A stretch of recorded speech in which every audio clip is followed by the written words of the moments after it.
Okay, good evening. So everyone, please open your Bibles sa Book of Revelation. Revelation chapter 2. Revelation chapter 2. Ngayon, para sa mga bago dito, o sa mga matagal nang di nakapag-attend. So what we have been working through here over the past few sessions are these letters that our Lord Jesus Christ personally wrote through the Apostle John to these 7 first century churches sa Asia Minor or our modern day Turkey. Ngayon, itong mga simbahan na to, while they are all actual historical churches dyan sa lugar na yan, what they also picture for us, biblical scholars say, are these 7 different church ages, no? Ito yung history ng simbahan. And that is because when we look at the individual merits of each church, ang difference lang talaga nila ng bawat isa sa kanila is really how each dealt with hostility to true and undefiled Christianity. It just so happened na ang response ng bawat isa sa kanila at yung pagkasunod-sunod ng pagkalista nila coincides perfectly with what we have seen so far in church history. Kaya nga ang galing, di ba? Pero beyond that, more importantly than all of this, kaya natin pinag-aaralan to ngayon is really because what these churches represent in our contemporary times is every single church that we have right now. Paul, nawala ka. Sorry, it's the internet. Wala? Hello? Loud sound. Hello? Paul, walang Okay, sounds. okay. Okay. Can you hear me? Yeah. Okay na? Okay na. Okay. Okay, so kaya natin pinag-aaralan to ngayon is really because what these churches represent in our modern contemporary times is every single church that we have right now. And that includes your church, the church that you're going to, and the church that I'm going to. Kaya nga, importante nating malaman to. Because your church might be one of the ones that Jesus has serious problems with. At nasa lugar ka na naalanganin, hindi mo pa alam. Just like this church that we will be looking at tonight. Si Thyatira, itong nasa gitna. Kasi out of these 7 churches, this is really one of the worst, no? In fact, pag sa view nga ng church periods mo siya tiningnan, this era is also known as in history as the Dark Ages. Bakit? Well, it all boils down to one single word. Tolerance. Tolerance. Why? Well, if the church is to be anything in this world, it is to be heaven's representative. Di ba? It is to be the place where God alone is honored by God's people. And that includes both the pursuit of righteousness and the condemnation of unrighteousness. So ang ibig sabihin nun is as we pursue holiness, we should also call out and condemn sin. Tama? Ngayon, ito ang tanong ko sa inyo. Anong opposite nun? If you are not calling out and condemning sin and compromise, ano ang ibig sabihin nun? Well, it just means you're tolerant of it. Right? It means you've accepted a compromise. Whether it's ethically or doctrinally, it doesn't really matter. Kasi just as the Apostle Paul told us in 2 Corinthians, God wants His bride, His church to be holy and pure and undefiled. Kaya if you are going the opposite of way of that, yung theological and ethical purity, then ang laki ng problema natin. Di ba? Now, church compromise is not always going to be immediately obvious. No? In fact, it takes a number of different forms, and one of those forms that I have seen in a number of Christian churches today, even evangelical churches, na kailangan ko din i-bring up dito, is really the outright refusal to preach the whole gospel. Alam niyo yun? Or where we have these churches or these pastors tweak the gospel by taking away the bad news of sin and judgment and giving only the good news of salvation. Para saan? Well, to avoid persecution. So that people won't get offended and leave the church altogether. Kasi paano na yung mga targets nila for church growth? Di ba? Paano na yung mga potential na mga bagong miyembro? Paano din yung mga potential tithes na dala-dala ng mga ito?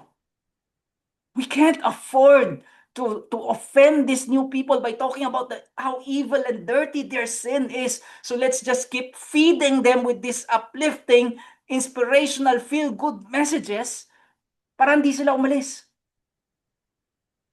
Now, if you've been here long enough, we've been through Galatians, tama?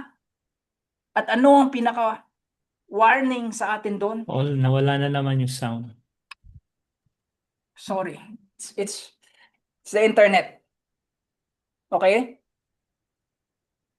No sound. No sound? Okay, okay na, bumalik. Okay, sorry. Yung internet ko unstable. So anong pinaka-warning sa atin sa Galatians? If we or an angel from heaven should preach to you a gospel contrary to the one we preach to you, let him be accursed or condemned or anathema.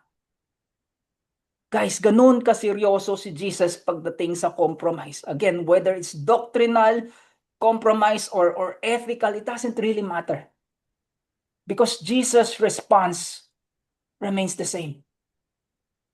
And we are going to see that response so powerfully once again as we open up this letter to the Church of Thyatira. Ngayon, para makuha natin yung buong feel netong sulat na to, kung pwede, basahin muna natin yung unang kalahati nito in one go para bago natin i-discuss. Okay? So, ito. To the angel of the Church of Thyatira write, these are the words of the Son of God, whose eyes are like blazing fire and whose feet are like burnished bronze. I know your works, your love and faith and service and patient endurance, and that your latter works exceed the first.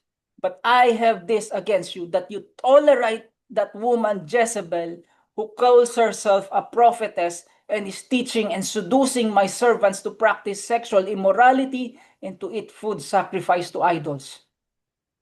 I gave her time to repent, but she refuses to repent of her sexual immorality. Behold, I will throw her into a sick bed, and those who commit adultery with her I will throw into great tribulation unless they repent of her works, and I will strike her children dead. And all the churches will know that I am he who searches mind and heart, and I will give to each of you according to your works. So, kumusta? It's a very disturbing letter. Agree ba? Probably the most unsettling of all these letters that we have seen so far. Kasi tingnan nyo lang yung sinasabi ni Jesus dito. I will throw you into a sick bed. I will throw you into tribulation. I will strike your children dead. I will kill people. Unang tanong, tugma ba to sa naririnig nyo sa mga simbahan nyo? Kasi kung hindi, if your church is one of those that keeps feeding you with this constant feel-good, motivational, Jesus is love, Jesus meek and mild messages, medyo magtaka ka rin. No? Kasi this is the word of God. At hindi ito nagkakamali o nagko-contradict. Pero bakit ganun? Di ba? How do we reconcile and process all of this? How can he be love and this? Well, in order for us to have a better grasp of what we're actually reading here, as usual, tingnan muna natin yung background at kultura nitong simbahan na kinakausap niya. Okay? Kasi ano ba meron dito sa Thyatira?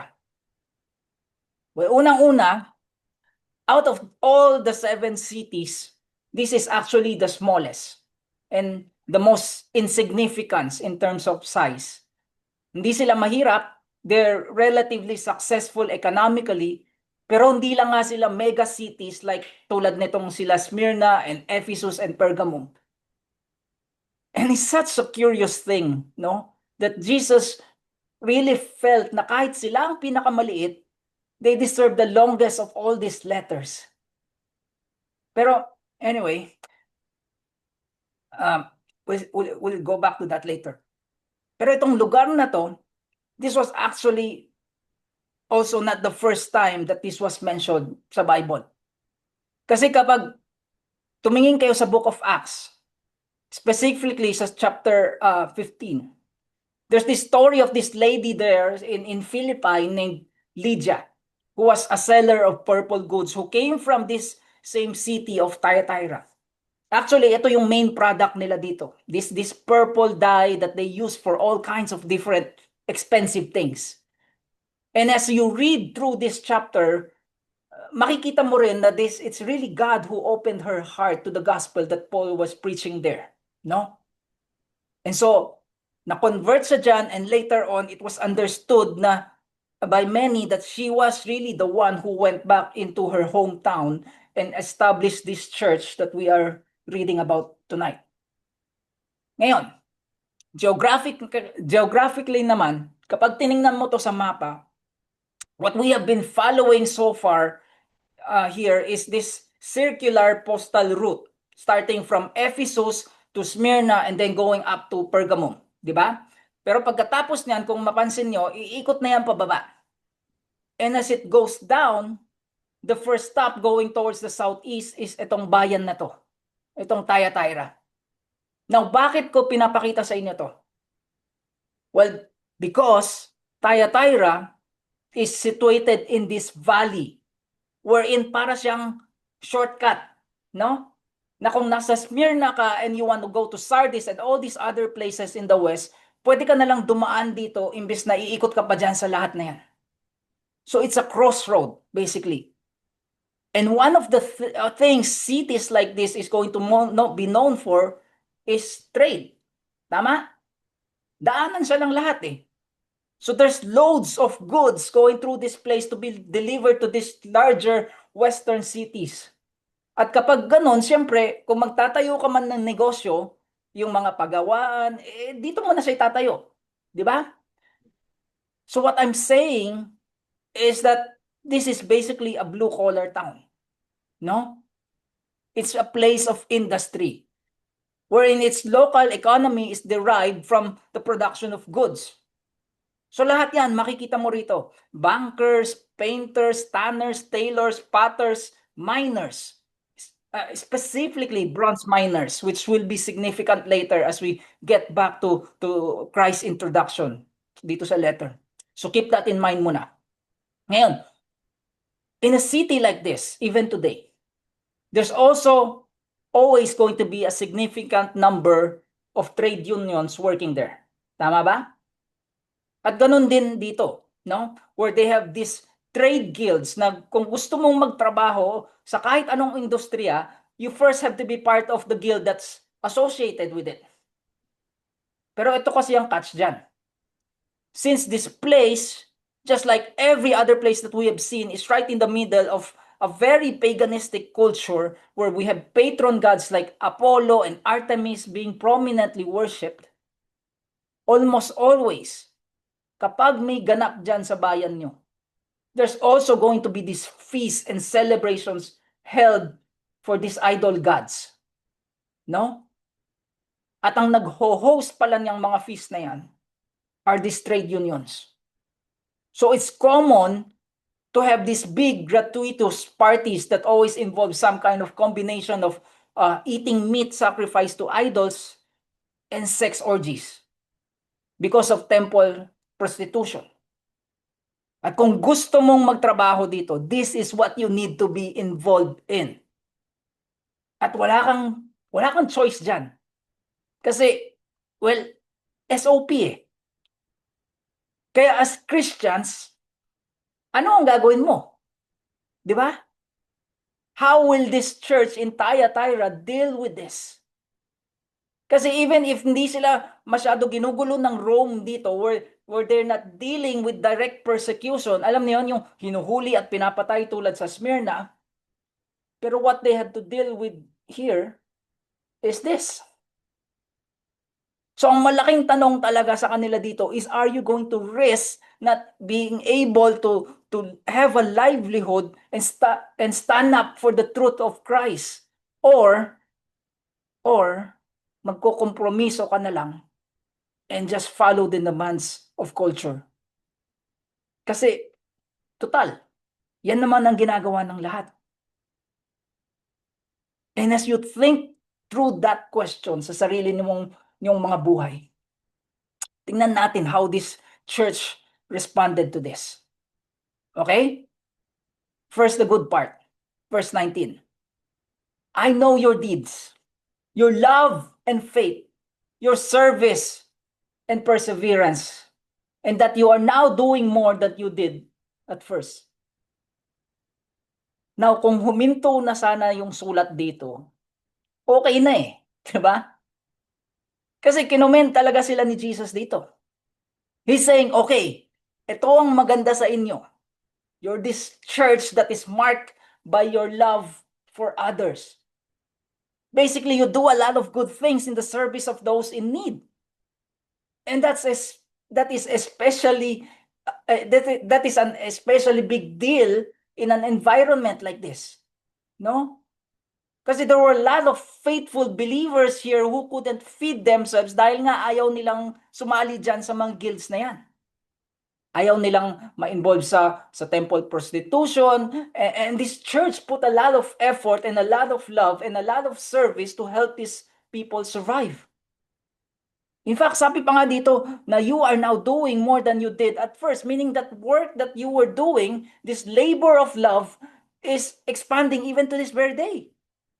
So parami ng parami ang mga natutulungan nyo. At dito yung parang pakitang tao lang ha. Kasi tingnan niyo yung paano sila in-acknowledge dito. I know your love and faith, and that resulted in the things that you do. So all of these good things that we're seeing here are really rooted on a real love for God, which brings forth a real love for others. Kaya unlike si Ephesus, whom Jesus charged with leaving their first love, dito it's like the complete opposite, no? It's like the most warm and welcoming place you could ever be.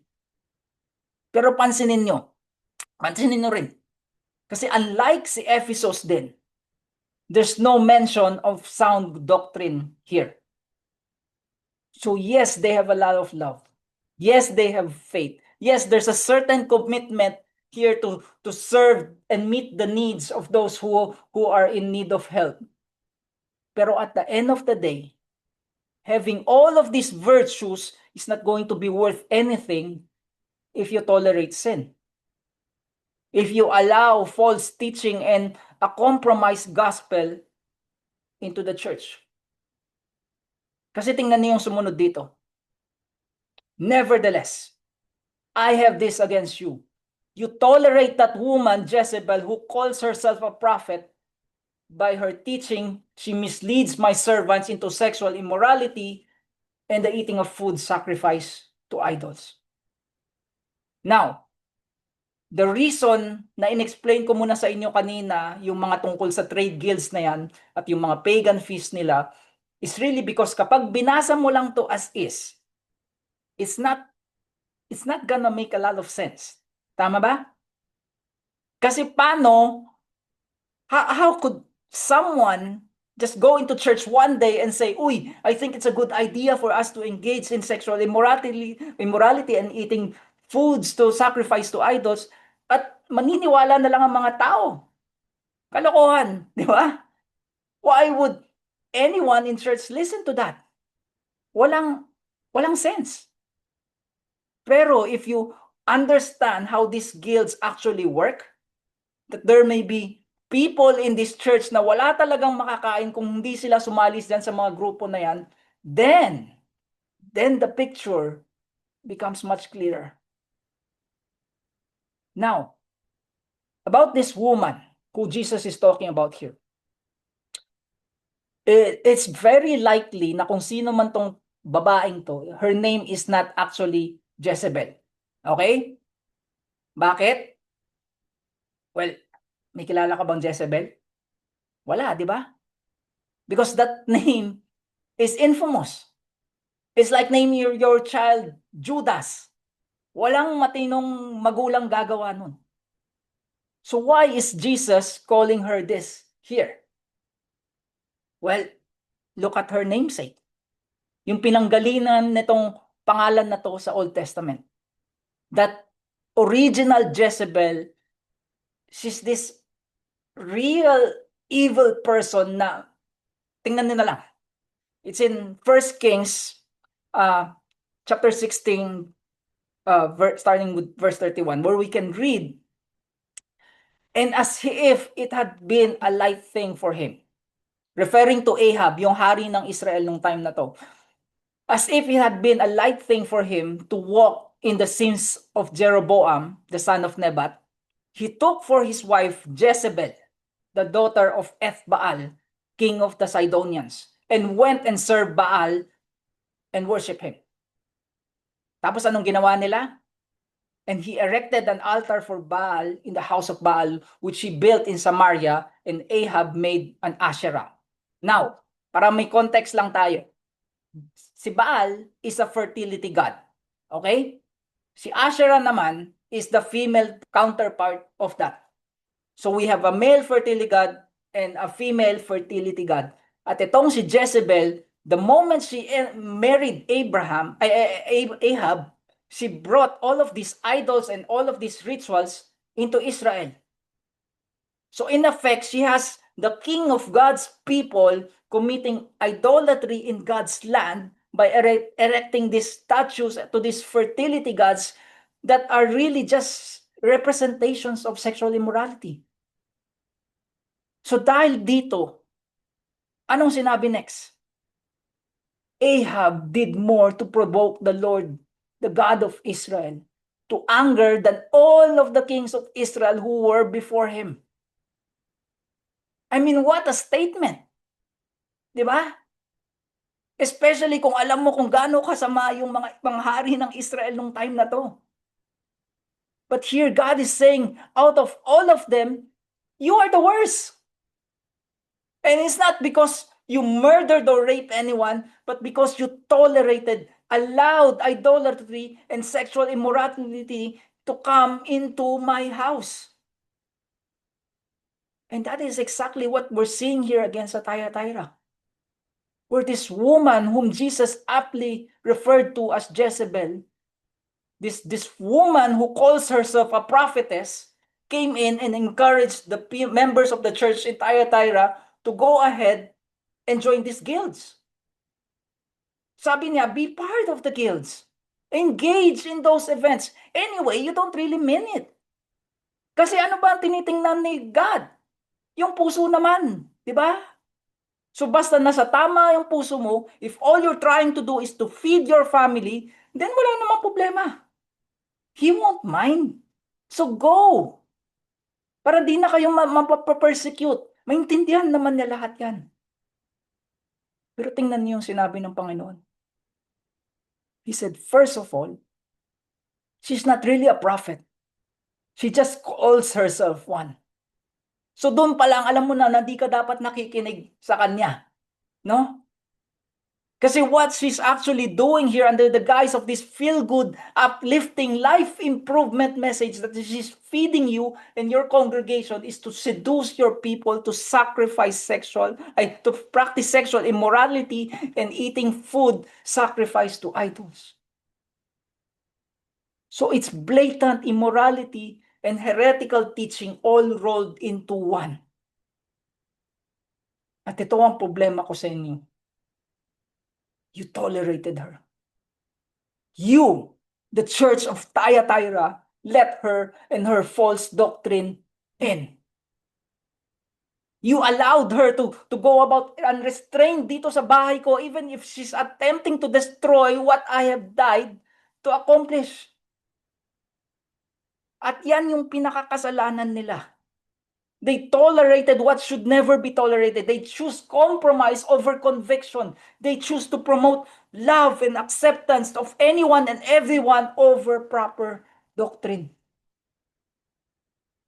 At ang nakakatakot dyan is that there's an increasing number of churches and denominations today who's doing this exact same thing.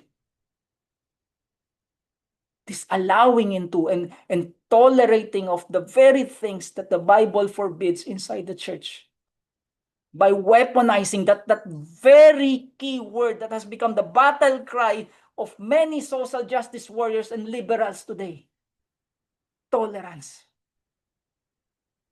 Kasi if God is so angry at Ahab for allowing any of this into Israel, what makes us think that Thyatira and the rest of us will be any different? Diba? Kaya when we go back to the very beginning of this letter where Jesus introduced himself to this church, medyo ramdam natin yung tension. No? Look at what he says. Now, bago pala natin basahin to, I just want to remind you how Jesus describes himself in these introductions always relate to the way he will judge that particular church. No? For example, si Ephesus, nagpakilala siya as the words of him who holds the 7 stars in his right hand, who walks among the 7 golden lampstands. Anong relevance nun? Because he's threatening to take their lampstand. Diba? Si Smyrna naman, he writes the words of the first and the last who died and came to life because he wants them to see his resurrection through their tribulation and their poverty. Si Pergamum, the words of him who has the sharp two-edged sword because he's going to judge them with the sword from his mouth. At ngayon as he introduces himself dito sa Thyatira, look at how he starts. The words of the Son of God. Now, anong significance nito? Well, first of all, this reference to Jesus as the Son of God, surprisingly the only time he was referred to as such dito sa buong Revelation. No? Kasi every other time, Jesus will be referred to as the Son of Man. Pero ano ang difference? Well, in essence, wala. Either way, this is still talking about the second person of the Trinity. Pero kasi Jesus being called the Son of Man really speaks of his humanity, no? Of his compassion, of his care and intercession. That's why he came into this world. It's also to experience and to understand firsthand that our weakness and struggles and failures. Pero now, as we read here that he's referring himself as the Son of God, iba na yung emphasis nito. Kasi what this is bringing to light is his deity, his holiness, and consequently his judgment. Kaya to have Jesus introduce himself in this way in any letter is definitely not an encouraging start. Okay? Because divine power is about to be launched against this immoral and idolatrous church. In other words, his sympathy is now over and the Savior has now become both the judge and the executioner. Kasi tingnan nyo next. Sabi, his eyes are like a flame of fire, which really speaks about his omniscience. Kasi ang apoy, walang nakakalusot dyan. Di ba? Everything that it passes through will burn. So it means that there's nothing that you or anyone can hide from him. I mean, why do you think he starts every one of these letters with, I know your works? Di ba? It's because he sees through the surface level of everything you're doing and penetrates through the very intention of your soul. Kaya nga wala tayong takas. Because he not only knows everything that we're doing, but also why we do it. Tapos it's also said here that his feet are like burnished bronze. Ngayon, para alam nyo lang, whenever there's any kind of reference sa bronze sa Bible, it always refers to two things: sin and judgment. Sin and judgment. So what God is telling this church here is that I see everything. I see everything that you're doing, including every intention of your heart, because of that, I am coming to judge you. Pero before he goes on to describe how terrible it will be for those who do not heed his warning, tingnan niyo muna tong verse 21. I gave her time to repent, but she refuses to repent of her sexual immorality. And here is what I want you all to understand about Jesus. No? Kasi yes, he is so angry, Tito. Pero in spite of that, look how gracious and merciful he still is. He gave her time to repent. This modern Jezebel who committed like the worst sin imaginable. And yet sabi dito, he gave her time to change her mind. Why? Because just like every single sinner in the world today, he does not want to have to crush her. He just wanted her to repent and submit to his word. And this is actually a summary of the entire book of Revelation. Alam niyo ba yun? Kasi what this book is really about is God telling us, I am giving you warning after warning after warning about how bad it will be unless you repent. Pero malungkot man sabihin, this Jezebel, like the rest of the world, they will not. They're not willing. And that's why he's coming as judge. Kasi yes, although our God is so loving and so merciful, pero in order to uphold that perfect love and perfect mercy, he also has to bring about perfect justice. Di ba? Hindi pwedeng hindi. So every single sin has to be accounted for and paid for by someone.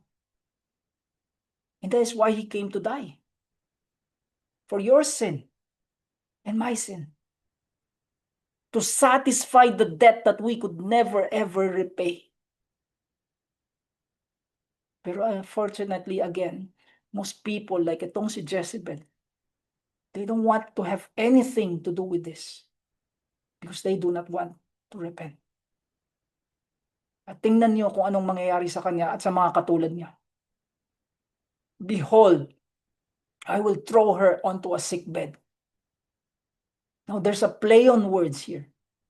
Kasi sexual immorality is the sharing of a bed together with someone you shouldn't be sharing a bed with. Tama? So God here is saying, okay, ang hilig mong lumugar dyan sa kama, sige, ito ang kama. And it's a bed, and it's a bed of immense suffering. And this is not just for Jezebel herself. Kasi sabi dito next, and those who commit adultery with her, I will throw into great tribulation unless they repent of her works. Kaya hindi mo pwedeng sabihin na ay, nabudol lang ako. No? Kasi that was Adam and Eve's excuse. Di ba? Ay, natempt lang ako. Ay, yung ahas kasi. Sa atin, ay, ito kasi yung tinuro sa akin ng pastor namin o ng simbahan namin. No. Your sin is your own. And giving into error because you were deceived or compelled to, even if you claim that there's intense temptation to give in, is never an excuse. Kasi tingnan niyo itong mga tao sa simbahan ng Thyatira. Why were they sinning in the first place? Why? Dahil ayaw nilang magutom. Di ba? Ayaw nilang magutom yung pamilya nila. because they don't want the hardship of not being part of the guild. That's why they gave in. Pero God here is simply telling them, if you don't repent and get away from all of that, you will experience a hardship that is much, much, much worse than not being part of any guild. And here's the worst part. And I will strike her children dead. I will strike her children dead. Now, if you feel disturbed or uncomfortable by the thought of innocent children dying because they were brought into the sins of other people, ito lang ang masasabi ko sa inyo. There are no innocent children. There's none. All inherit the sin nature of Adam and therefore are in need of God's grace. Pero bago tayo lumayo sa ibang topic, this is not what God is saying here. Okay? This is not talking about the killing of literal children. Yes, actual children may die as a result of this, pero ang tinutukoy na dito are those who follow Jezebel's example. Those who affirms her teaching and sings her songs and shares her Facebook posts. To say you're Christian, but your life is no different from the rest of the world. To say you're Christian, pero when you look at your life, it's compromise upon compromise upon compromise. Alam niyo, some people today even teach and actually believe that the gospel of grace is basically a license to sin. Imagine yun. Friends, again, Christ wants His church pure. And based on what we're reading here, it's not out of the realm of possibility that He may have to kill people to bring about it. Ngayon, kung hindi mo pa rin matanggap to, or you feel na parang hindi naman ganito yung Panginoon na kilala ko, well, let's go back to the story of Ahab and Jezebel. Back to 1 Kings, this time sa chapter 21 naman, verses 20 to 24. Look what's happened to them and their quote-unquote children because of what they did. Ahab said to Elijah, "Have you found me, O my enemy?" He answered, "I have found you because you have sold yourself to do what is evil in the sight of the Lord. Behold, I will bring disaster upon you. I will utterly burn you up and will cut off from Ahab every male, bond or free in Israel. And I will make your house like the house of Jeroboam, the son of Nebat, and like the house of Baasha, the son of Ahijah, for the anger to which you have provoked me, and because you have made Israel to sin. And of Jezebel, the Lord also said, the dog shall eat Jezebel within the walls of Jezreel. Anyone belonging to Ahab who dies in the city, the dog shall eat. And any one of his who dies in the open country, the birds of the heavens shall eat. And by the way, this is exactly how Jezebel died. It's all very graphic. Itinapon siya sa bintana, blood was splattered all over, at kinain ng aso yung katawan niya. So much so that when they came to bury her, bungo na lang ang naabutan nila. In short, kadiri. But that's exactly the picture that Christ wanted this church and all of us to see. Because He's shouting to us right now, repent. Or there will be consequences that will follow. He's saying, di ba kayo kinakabahan dito sa nangyari kay Jezebel when she provoked God with this very same kind of sin? With immorality and false theology, repent. Or do you somehow think na minalas lang si Jezebel kaya na-experience na tong judgment na to, but you, somehow, someway, you're going to escape God's judgment? No. Repent. Guys, God's judgment and wrath is real. And this is Him putting all of the churches in every generation, including every single one of us here, on notice. Kasi what happened to Jezebel here, this is only a foreshadow of what's going to come to those who follow her. Because what's coming is going to be far, far worse. And all the churches will know that I am he who searches mind and heart, and I will give to each of you according to your works. Bakit? Because everyone will eventually get what they deserve. And this is not just talking about some future judgment. No? Yes, ultimately it's that. Pero katulad nga kay Jezebel dito, this judgment may start even now. Today. So there's really no excuse. No?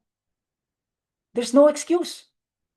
Lalo na sa atin. He says, you who calls yourself a Christian, you who already have an understanding, you who have responded to the gospel and have seen and experienced the completed work of my Son on whom I poured my whole wrath on the cross to show how angry I am towards sin and compromise as I pay for your sin. You who calls yourself my people, and yet you identify and immerse yourself with the same idolatry and sexual immorality that I have already poured out my judgment on so many times. Repent.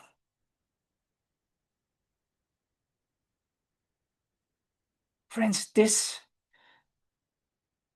is a church that is in desperate need of a reformation. Agree ba? Yes? Yes. Because this church has fallen far, far away from what is true and what is right.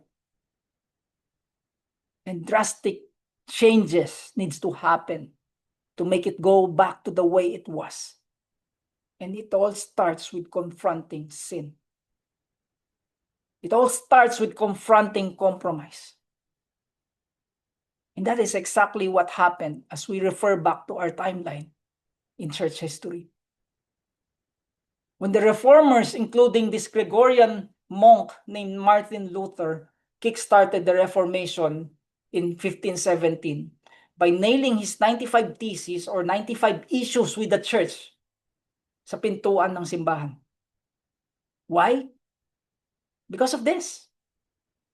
Because since Constantine made Christianity the state religion in the early 300s, mula noon, because this state church wanted to bring in all these people from all the different cultures around them in, it then also started to slowly incorporate all of these paganistic rituals and feasts and faith practices and rebranded them by mixing in the Word of God to make it look Christian and sound Christian.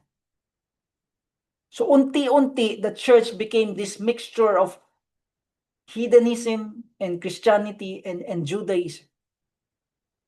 Kaya no wonder why when we look at the practices of some of our churches today, hindi mo siya makikita kahit saan sa Bible. What am I talking about? Well, things like praying for the dead.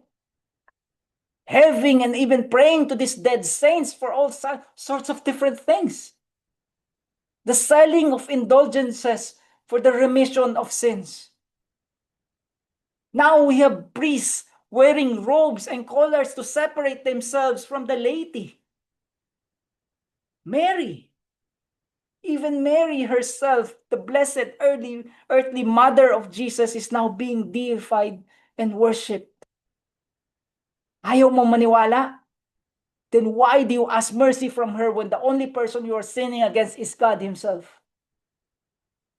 Why is it that she's now being attributed with all these powers like omniscience and omnipresence to answer thousands, even millions of prayers at the same time when it's only Yahweh who can do that? Why is it that some people now say that she is perfectly sinless and even gave her the title of co-redemptrix when our one and only true Redeemer is Christ and Christ alone? See, all of these things Kapag tiningnan mo talaga sa history ng simbahan, all of these things only started creeping into official church doctrine during this period of time of religious tolerance. At ito pa pala, the mechanical praying of the Lord's Prayer using beads. Alam niyo ba that this was only invented by Peter the Hermit sa 1090 AD? So it's not there during the first 1,000 years of church history. So kahit sabihin mo pang tradition natin yan o kinalakihan natin yan, you still cannot escape the fact that it's not something that you can trace all the way back to Jesus and his original apostles. It's all man-made traditions and rituals that has been added to the Word of God by the assimilation of the traditions and practices of the world around them, and has thus corrupted the simplicity of Scripture. In fact, alam niyo ba, itong pangalan ng Thyatira, alam niyo anong literal na ibig sabihin nito? It literally means continual sacrifice. Which implies what? Well, the sacrifice of the Mass. Now, kung di mo alam kung ano yung Mass, yung background ng Mass, yung Misa, well, you really need to learn this, no? You really need to know this. I don't care kung ano yung background ninyo, you just need to know this. Kasi this is the greatest and most significance of all the fundamental errors of the church. In fact, it's the central root of all blasphemy because it is a denial of the finished work of the Lord Jesus Christ on Calvary's cross. That one and only all-sufficient offering for the sins of a guilty world. So it's our salvation, basically. Pero the church now says, yeah, okay, yes, namatay nga siya para sa atin sa cross. Good. Pero dahil masyado tayong makasalanan, it cannot be that one time only. So it has to be done over and over and over again, even when Christ himself says it is finished just before he died. And so anong ginawa nila? Well, the reason the sacrifice of the Mass is called a sacrifice, and this is official church doctrine, okay? You can research it for yourself kung nag-aalangan ka sa mga sinasabi ko. But the reason it is a sacrifice is because as that priest stands on Rome's altar to offer the Mass, what he is actually doing is he's offering up Jesus to be sacrificed, to be slain over and over and over again. So basically, kapag nagkasala ka, he needs to be sacrificed. Pag nagkasala ka ulit, he needs to be sacrificed again. Kaya nga, kailangan mo magpalimisa lagi. Diba? Lalo na kung galing ka sa mga outing. Because there's no finished work. There's no single sufficient sacrifice for sin. In fact, just read this, no? Just read this. This is an excerpt from the best-selling book called Fate of Millions, penned by this famous priest named John O'Brien, speaking about the role ng pari sa Holy Eucharist.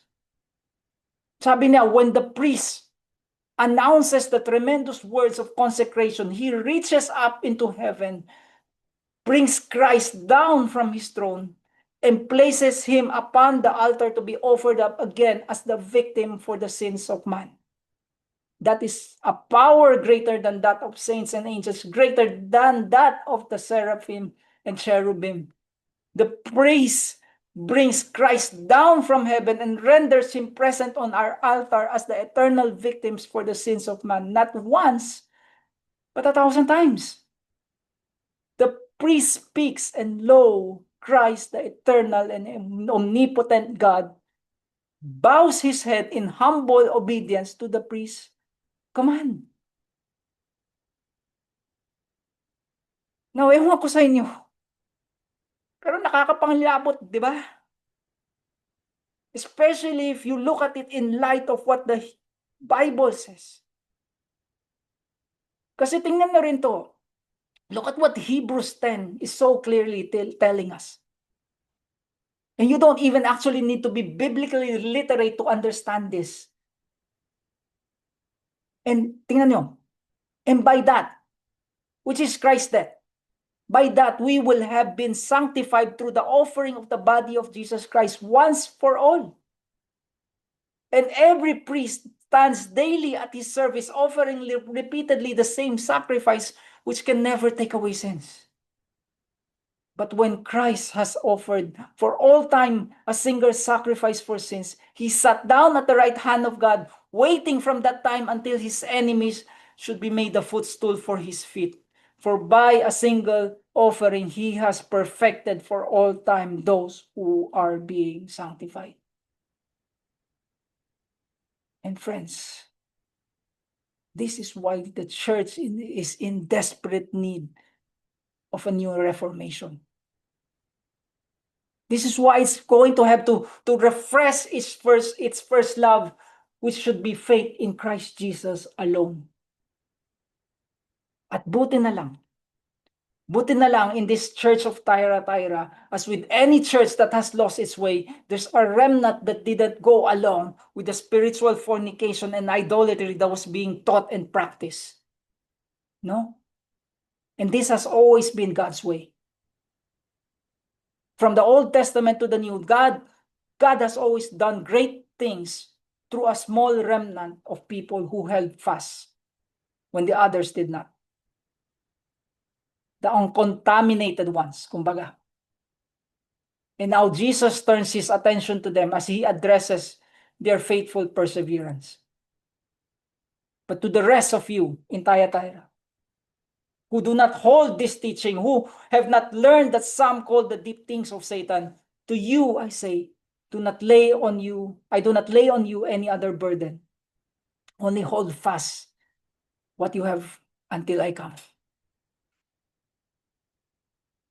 And this gives us so much hope. No? Unang-una, because the Lord knows who are His. Kaya nga sila ina-address dito. And from what we have been reading here, sino mga to? It's really those who have held on to the true and simple message of Jesus Christ, which is that they are saved by grace alone, through faith alone, in Christ alone, for the glory of God alone. At yan talaga yung pinaka-keyword dito, no? Alone.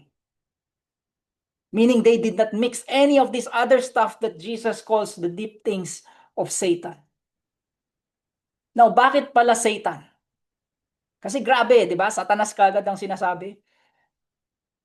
Well, kasi if Satan, managed to get you to direct half of your heart towards something else or someone else, he'll get all of it. Alam mo ba yun? How?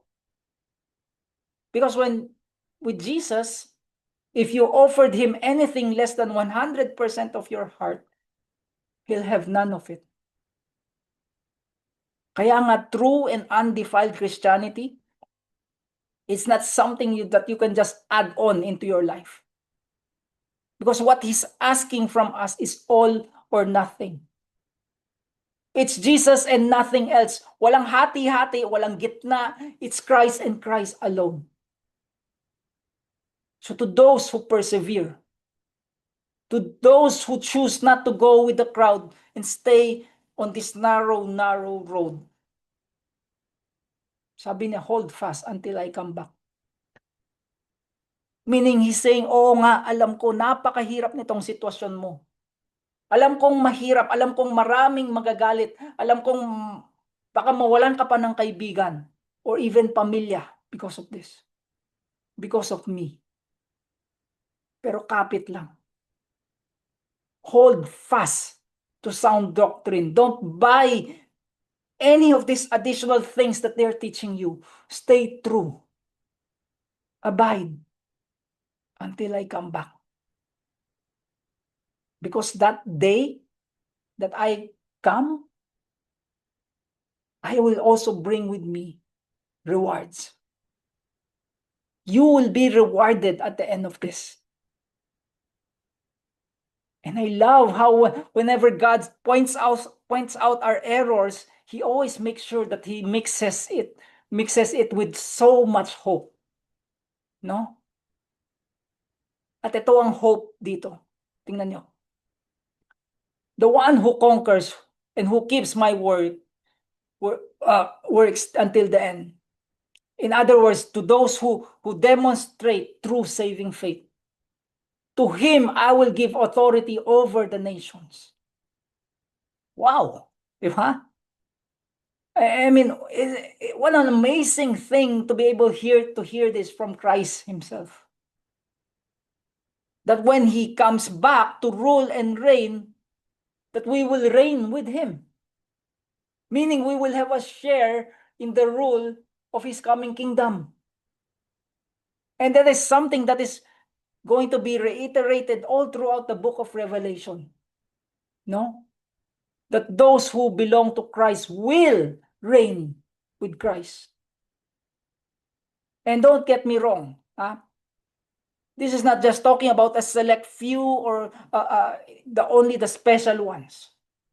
Wala namang kahit anong ganitong qualifier ka makikita kahit saan.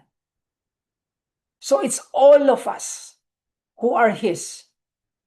All who are repentant, who will share in His messianic authority. At ano ang magiging itsura nun? Verse 27. And He will rule them with a rod of iron, as with earthen pots are broken in pieces, even as I myself have received authority from my Father. And this is a direct reference of Psalm 2, 8, and 9. Wherein the Lord says, "As of me, and I will make the nations your heritage, and the ends of the earth your possession. You shall break them with a rod of iron, and dash them in pieces like a potter's vessel." Now, anong ibig sabihin niyan? It means that you will get to rule with dominance over everything. It means that the original authority that was given by God to man to rule in the Garden of Eden will be restored. At bakit niya ibibigay sa'yo to? Naalala niyo yung parable of the talents? Ano uli yung sinasabi sa atin ni Jesus doon? If you were faithful over little, much will be given. Meaning as He invests in you for His glory and you brought much profit to Him by holding fast to His word and endured to the end, Matthew 25 will tell you, to everyone that has, more will be given. And he will have an abundance. And this is a glimpse of that abundance. No? I mean, we don't even think about these things, let alone expect it. Pero look what He's promising here. I will make nations your heritage, and the ends of the earth your possession. So Thyatira, the tolerant church, the compromising church, why on earth would you trade all that Jesus offers for what Jezebel is offering you? Diba? And that's not even the best of it. Look at verse 28. And I will give him the morning star. Now, ano naman to? Bibigyan tayo ng bituin? We'll have a star named after us? No, of course not. Remember, what we're reading here is apocalyptic symbolic literature. But out of all the symbolic language that you will see in this book, God made sure that this is the one that we will never ever mistake for anything else. No? Because near the very end of our Bibles, sa Revelation 22 verse 16, Jesus himself says, "I am the bright morning star." So Christ himself is our ultimate reward.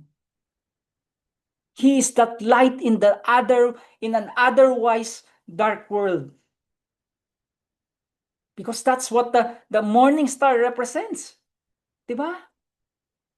It's an announcement that the darkness of night is over and the hope of a new day is finally here. Now, this is also a fulfillment of one of the last passages of the Old Testament. No? Where God, through the prophet Malachi, makes this equally glorious promise. But for you who fear my name, the Son of Righteousness shall rise with healing in its wings. So there will come a day in the future where Jesus, the Son of Righteousness, will come as a bright morning star to bring ultimate healing to the souls of those who are His. So, church, those who fear my name, to those who refuse to give in and join the guilds, yes, you may not be able to stay in that same profession if you choose to glorify me, but you will get me as that final reward. And that is the greatest reward any of us could ever get. Amen? And so the letter ends with this last statement, which is common in all of these letters. He who has an ear, let him hear what the Spirit says to the churches. Meaning, are you listening? Lampas isang oras na tayo dito. Are you really listening? Kasi if you are, then anong natutunan nyo? Di ba? Ano?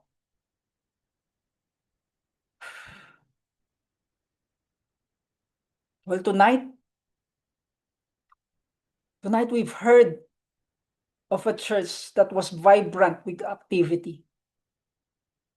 A church that has done great things in terms of charity and the helping of other people. And that is because this was a church that was marked by love and faith. Pero the problem is, this was also a church that has invited the world in. And make no mistake, the world did settle in. No? Because once they allowed a false teacher to bring in pagan practices, and nagkagulo-gulo na. Because idolatry in whatever way, shape, or form will also bring forth immorality. So ang problema talaga nitong simbahan na to is that instead of taking action to eliminate all of these things, they tolerated it, which in turn led to compromise. And now what used to be of the world is now practiced and celebrated inside the church. It has become normal. Kaya this church is now under judgment.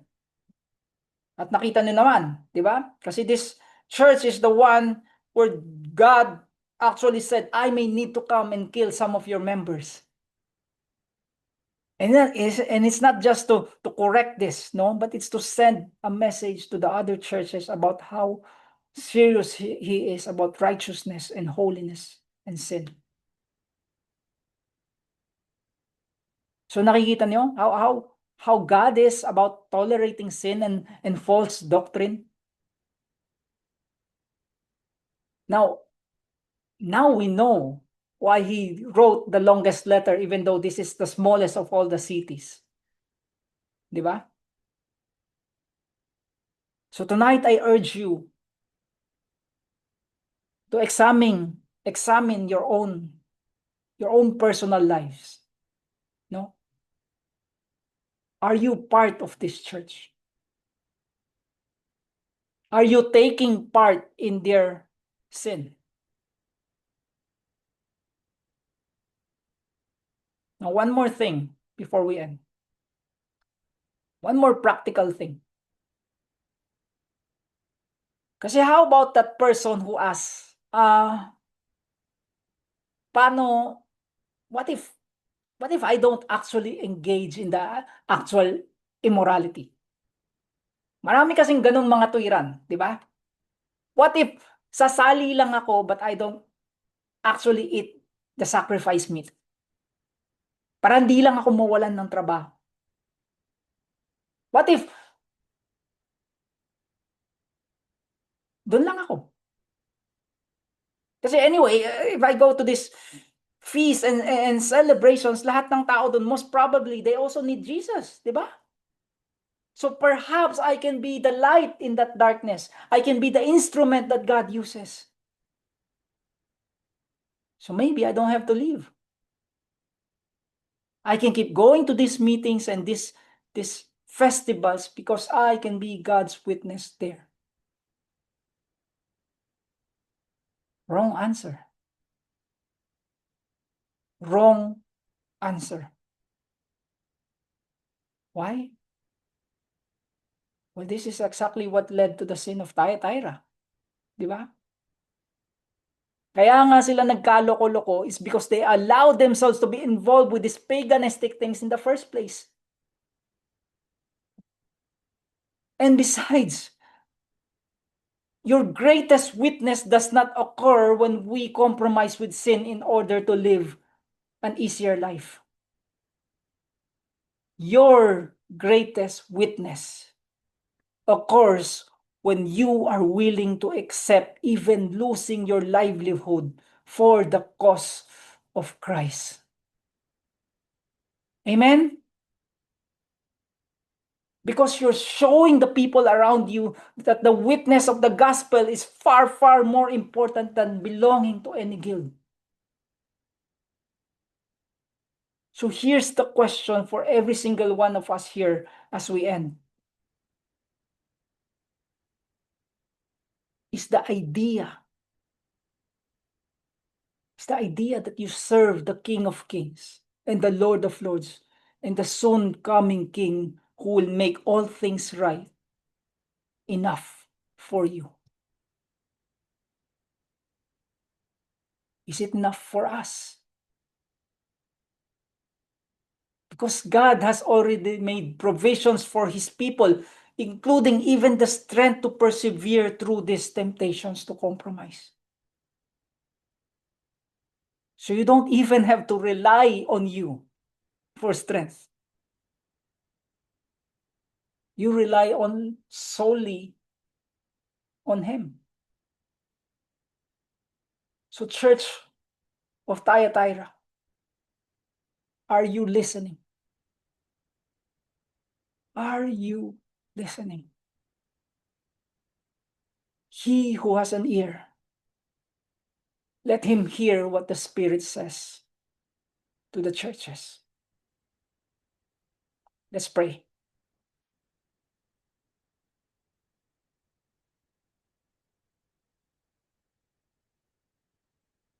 Father, we do hear your voice so loudly here tonight. And we do want to be a church body that accepts the right things and rejects the things that you reject. So please protect us, Lord, from compromise in any form or fashion. Alam mo naman, Lord, that in our generation today, even in the landscape of our church culture, it's so easy for any of us to fall and follow strange teachings. Because we tend to allow or tolerate the world around us. Kaya I pray, Lord, that as we end tonight, that you would wash over us this truths na nabasa namin ngayong gabi with such a force that we would all collectively with a oneness of mind and affection towards you and your work and your word alone.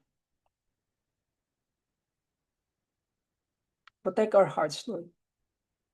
Protect our ears. Help us to have Help us to have the discernment to choose what is real and what is not whenever people proposes this new ideas or send us links about things that says otherwise. Remind us, Lord, how much truth matters, because it is your truth. It is your voice. It is your word, your instruction. And as your children, we want to honor every part of it. And finally, Lord, I want to pray for the person here who has been disturbed or even offended by what was said,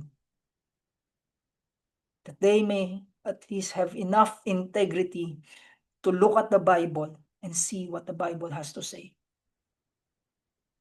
Kasi all personal opinions and interpretations will be crushed under the weight of the authority of your word. Kaya I pray that everyone here, all of us here, Lord, may know true freedom as we abide by your word faithfully. We love you, Lord. We honor you. And we give glory to you and you alone. In Jesus' name we pray. Amen. Amen. Amen. Wait lang. Amen. Hindi pa tayo tapos.